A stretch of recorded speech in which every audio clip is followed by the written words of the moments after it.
안녕하세요. 북두시민혁명군의 전영돈입니다. 이번 시간에는 윤석열이 대통령이 앞으로 어떻게 해야 하는가에 대한 저의 생각을 말씀드리겠습니다. 지금 자유우파는 굉장한 위기에 처했습니다. 간단히 말하면 윤석열이는 탄핵을 당할 수도 있습니다. 그렇기 때문에 윤석열이는 지금은 전략적으로 움직여야 할 때입니다. 그러기 위해서 버티고 싸워야 합니다. 이 정치학 원론, 가장 기초적으로 읽는 정치학 원론에 이런 이야기가 있습니다. 아주 오래된 기억이라서 그냥 개략적인 이야기만 하면은, 권력이 국민에 대해서 권위를 잃기 시작하면은 국민들이나 반대 세력들이 달라들기 시작해요. 그러면은 권력이 타협을 시작합니다. 그러고 밀리기 시작하면은 그 백성들이라 할까, 국민들이 배를 뒤집어 버립니다. 그러기 때문에 윤석열이는 조금 출발부터 조금 불행하게 출발했어요. 그렇기 때문에 제가 볼 적에는 윤석열이가 조금 억울한 점이 있습니다. 그렇기 때문에 윤석열이가 처음 이야기했던 그 배포대로 죽을 때 죽더라도 서서 죽는다, 그런 마음으로 임하고 후회도 미련도 없이 싸워야 합니다. 지금 현재 윤석열이는 도망갈 데가 없어요. 지금 약 한 10여 명, 10명, 가장 작은 수로는 8명. 8명 정도면은 탄핵이 되고 헌법도 바꿀 수가 있습니다. 그리고 전체적으로 국민들의 대세도 윤석열 대통령에게 유리한 국면이 없습니다.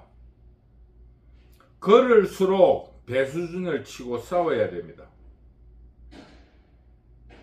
윤석열이는 몇 가지의 오류를 범했어요.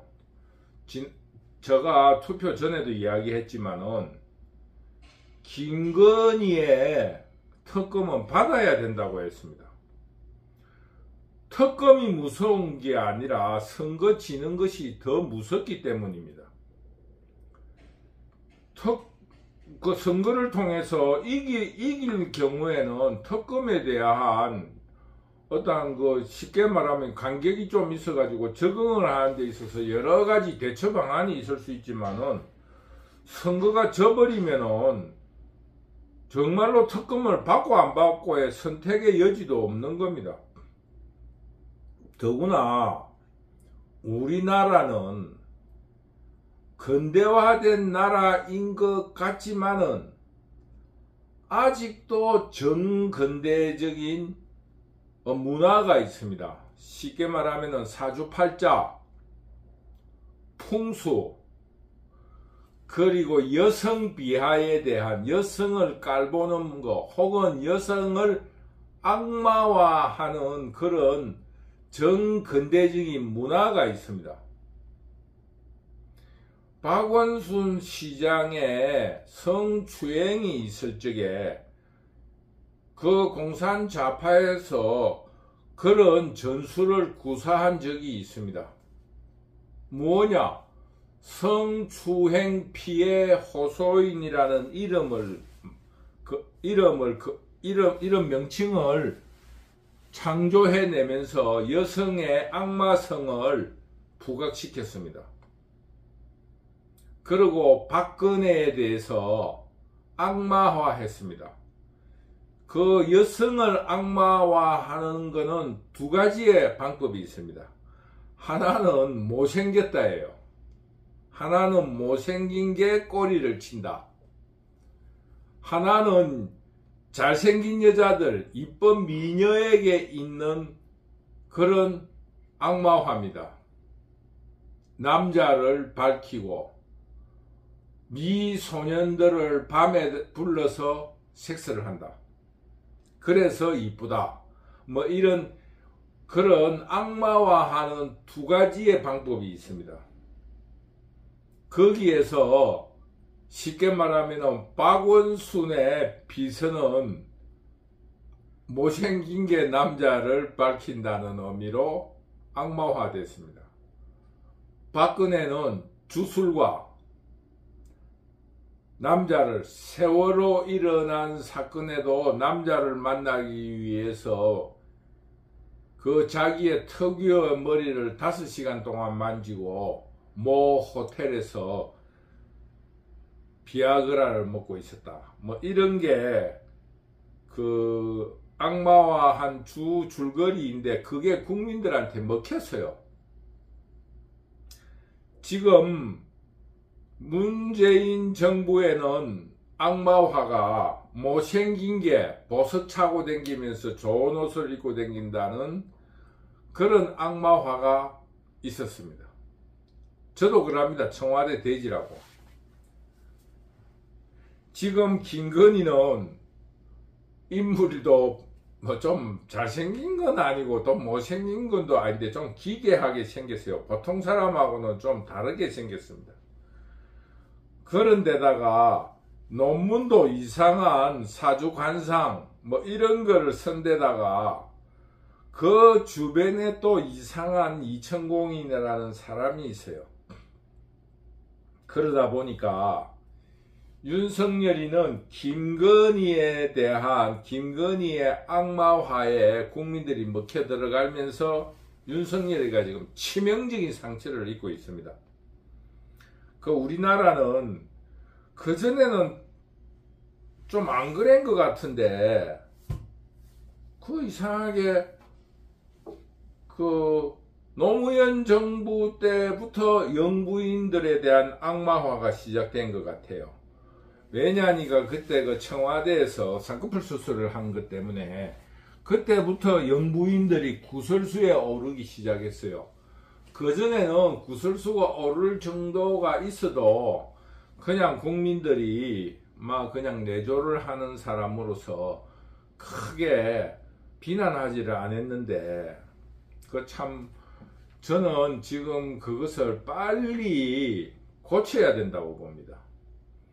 그 여성이 공적인 영역에 있지도 않을 뿐만 아니라 영부인이 살림을 사는 사람인데 지나치게 악마화한다. 이런 문제가 좀 있고 또 영부인들이 지나치게 자기 영역이 아닌 부분에 드러낸다는 겁니다. 가장 그 모범적인 그 영부인이 유경수 여사예요. 유경수 여사가 남편에 대한 관리를 했지만은 그분이 어느 한 분야의 말에도 정책에 대한 이야기를 한 적이 없어요.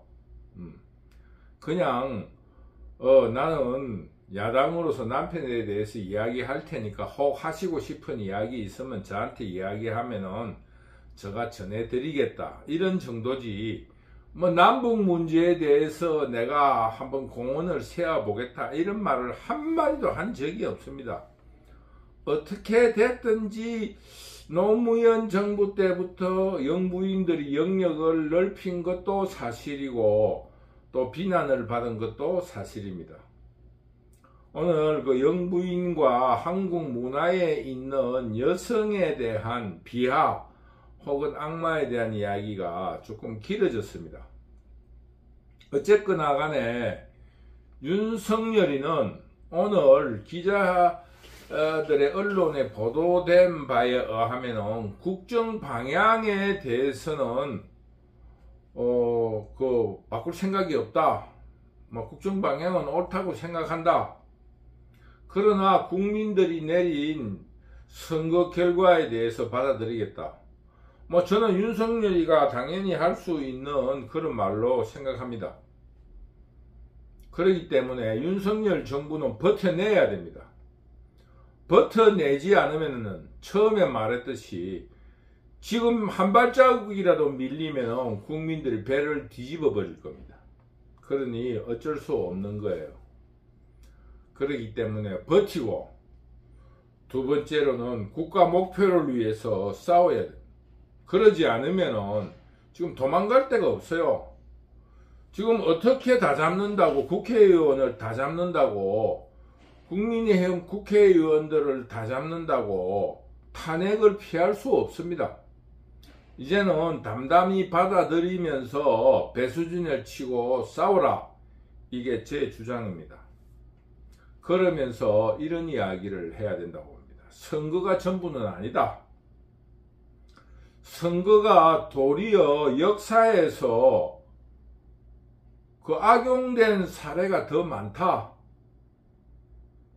그러기 때문에 더구나 민주당에서도 그 지난 정부의 헌법 개정이라든가 박정희 정부 시절의 삼선 개헌이라든가 혹은 유신헌법 선포 등에 대해서 국민 투표에 붙이는 것에 대해서 굉장히 부정적인 시각을 가진 적이 있습니다. 그러니까 선거의 결과가 전부는 아니다. 히틀러도 그랬습니다. 히틀러도 국민들의 열광적인 지지 속에서 총독이 된 거 아닙니까? 지금 이 나라가 어떻게 갈 것인가에 대해서는 어느 누구도 예단할 수 없습니다. 그렇기 때문에 윤석열이가 처음 국민의 지지를 받고 대통령이 될 때 마음처럼 나는 내가 대통령이 될 때 가졌던 마음 그대로 어떤 시련이 있더라도 국정 방향을 지켜나가면서 국민들이 맡겨준 임무를 다하겠다. 이런 말을 해야 됩니다. 그러면서 선거는 국민의 뜻으로 받아들이지만은 그렇다고 선거가 전부 다는 아니다. 이런 단호한 태도를 보여야 됩니다. 그 전제는 죽을 때 죽는다는 각오 속에서 나와야 됩니다. 그냥 타협적인 말로 그런 말을 하면 안 되고 강하게 버텨야 됩니다.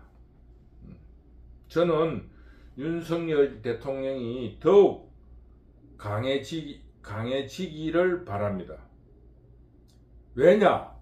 지금은 유화를 할 수 있는, 타협하고 화해를 할 수 있는 그런 환경이라든가 시간이 아니라는 겁니다. 안타깝지만은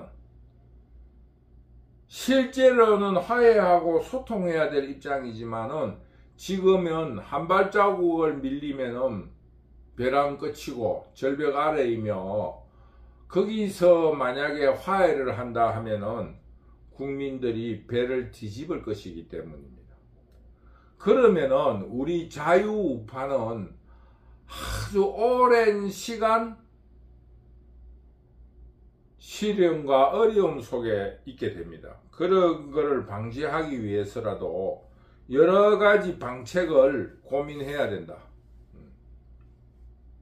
왜냐하면은 지금 현재 윤석열 정부의 붕괴는 역사에서 흘러간 사회주의 혹은 사유재산 부정 등의 광기의 시대로 나아갈 것이기 때문입니다. 지금 검찰의 수사권과 기소권을 몰수하고 경찰들에 의해서 지금 범죄자들이 정치, 검찰, 고등형사 같은 그런 정치, 경찰을 통해서 그 권력자들이 범죄를 저질러도 그 벌을 받지 않고 있습니다. 그런데다가 역사를 되돌려서 사회주의 혹은 사유재산 부정 등을 선거의 승리를 기점으로 부르짖고 있습니다. 이거는 광기의 시대라고 할 수 있습니다.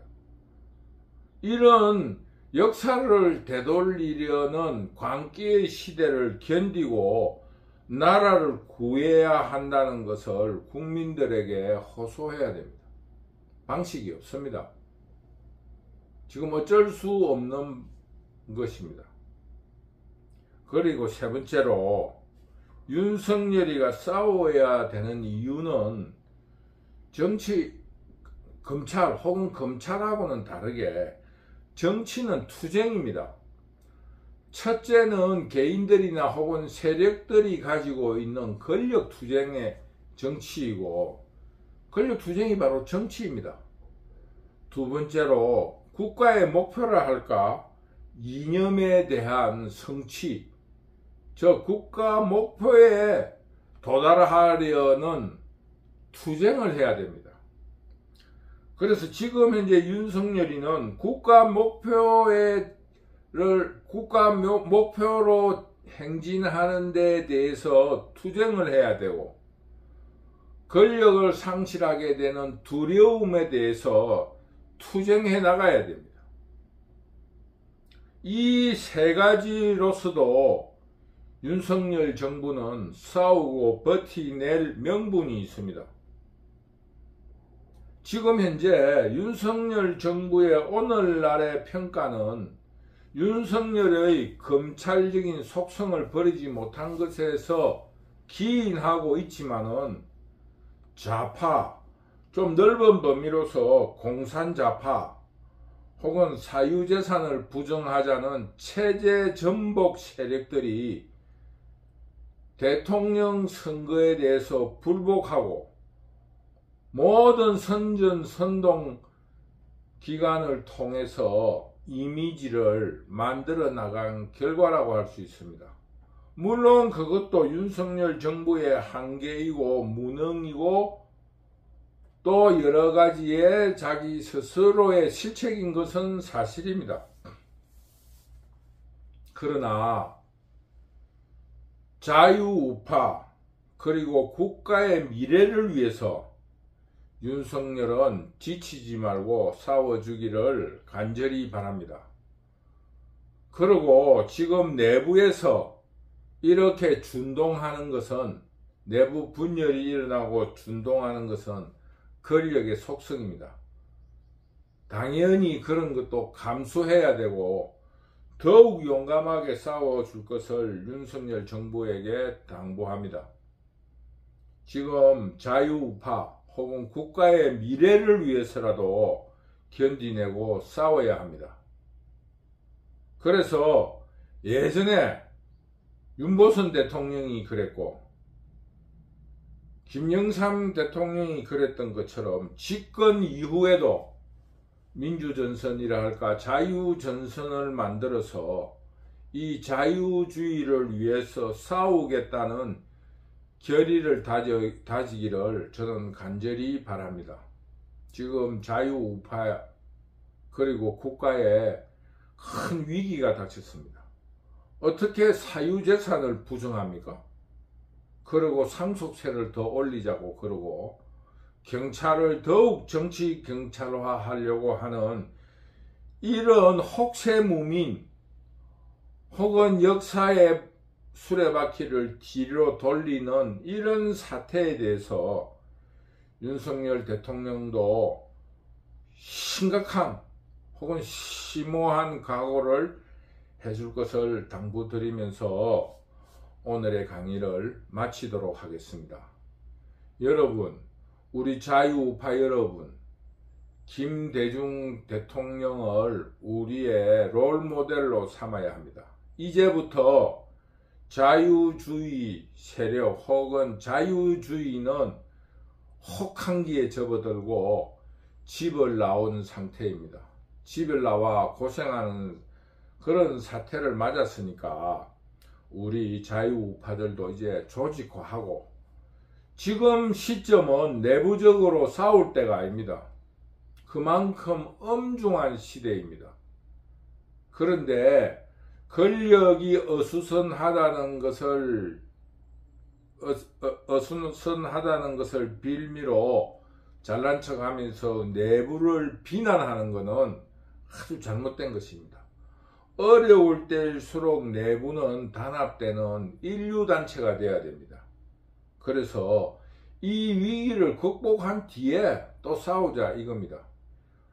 북두 시민혁명군의 본래의 정책은 이번 총선에서 압승을 하고 공산자파들을 조금 쫓아내고 자유우파의 노선투쟁을 하자는 것이 목표였습니다. 그래서 지금 그 목표가 완전히 깨져버렸어요. 지금 현재 목표는 뭐냐? 자유우파를 1년간 좀 추스리자. 1년간 추스리면서 지방선거를 기다리면서 1년을 잘 추스려 나가야겠다는 생각을 해서 당분간 노선투쟁을 보류하는 겁니다.